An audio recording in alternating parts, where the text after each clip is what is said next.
Number one, put God first.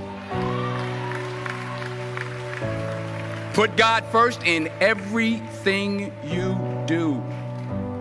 Everything that you think you see in me, everything that I've accomplished, everything that you think I have, and I have a few things, everything that I have is by the grace of God. Understand that. It's a gift. 40 years ago, March 27th, 1975, it was 40 years ago, just this past March, I was flunking out of college. I had a 1.7 grade point average. I hope none of you can relate. I had a 1.7 grade point average. I was sitting in my mother's beauty shop. They still call it beauty shops now? What they call it now? Yeah, I was sitting in the beauty parlor. I was sitting in my mother's beauty parlor, and I'm looking in the mirror, and I see behind me this woman under the dryer. And every time she looked up, every time I looked up, she was looking at me, just looking me in the eye. And I didn't know who she was, and I said, she said, somebody give me a pen, give me a pencil, I have a prophecy. March 27, 1975, she said, boy, you are going to travel the world and speak to millions of people. Now, mind you, I was flunked out of college. I'm thinking about joining the army. I didn't know what I was going to do, and she's telling me I'm going to travel the world and speak to millions of people. Well, I have traveled the world, and I have spoke to millions of people. But that's not the most important thing, the success that I had. The most important thing is that what she taught me and what she told me that day has stayed with me since. I've been protected. I've been directed. I've been corrected. I've kept God in my life, and it's kept me humble. I didn't always stick with him, but he always stuck with me. So stick with him in everything you do. If you think you want to do what you think I've done, then do what I've done and stick with God. Number two, fail big. That's right. Fail big. Today's the beginning of the rest of your life, and it can be very frightening. It's a new world out there. It's a mean world out there, and you only live once. So do what you feel passionate about. Take chances professionally. Don't be afraid to fail. There's an old IQ test, was 9 dots, and you had to draw 5 lines with a pencil within these 9 dots without lifting the pencil. The only way to do it was to go outside the box.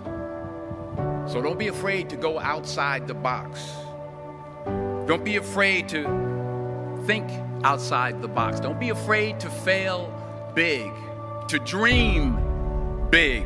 But remember, dreams without goals are just dreams, and they ultimately fuel disappointment. So have dreams, but have goals. Life goals, yearly goals, monthly goals, daily goals. I try to give myself a goal every day. Sometimes it's just to not curse somebody out. Simple goals, but have goals. And understand that to achieve these goals, you must apply discipline and consistency. In order to achieve your goals, you must apply discipline, which you've already done, and consistency every day, not just on Tuesday and miss a few days. You have to work at it every day. You have to plan every day. You've heard the saying, we don't plan to fail, we fail to plan. Hard work works. Working really hard is what successful people do. And in this text, tweet, twerk world that you've grown up in, remember, just because you're doing a lot more doesn't mean you're getting a lot more done. Remember that. Just because you're doing a lot more doesn't mean you're getting a lot more done. Don't confuse movement with progress. My mother told me, she said, yeah, because you can run in place all the time and never get anywhere. So continue to strive, continue to have goals, continue to progress. Number 3, you'll never see a U-Haul behind a hearse.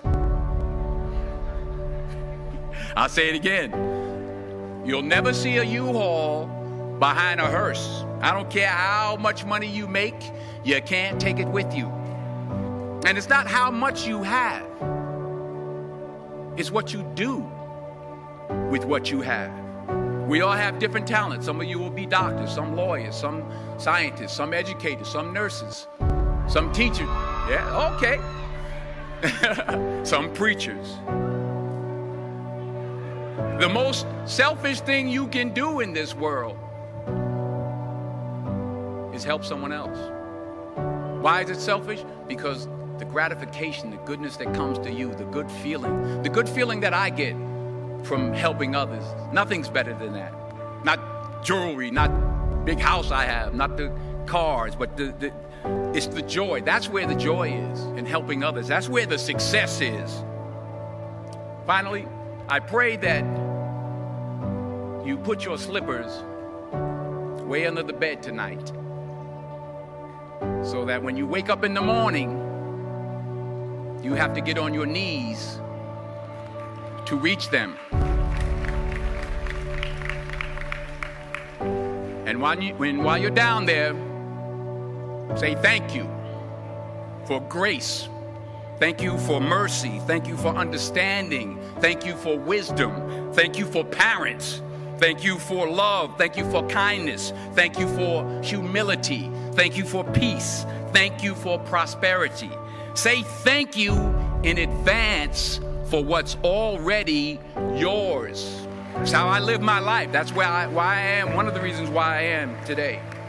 Say thank you in advance for what is already yours. True desire in the heart for anything good is God's proof to you, sent beforehand to indicate that it's yours already. I'll say it again. True desire in the heart, that itch that you have, whatever it is you want to do, that thing that you want to do to help others and to grow and to make money, that desire, that itch, that's God's proof to you, sent beforehand already to indicate that it's yours. And anything you want good, you can have. So claim it. Work hard to get it. When you get it, reach back. Pull someone else up. Each one, teach one. Don't just aspire to make a living. Aspire to make a difference.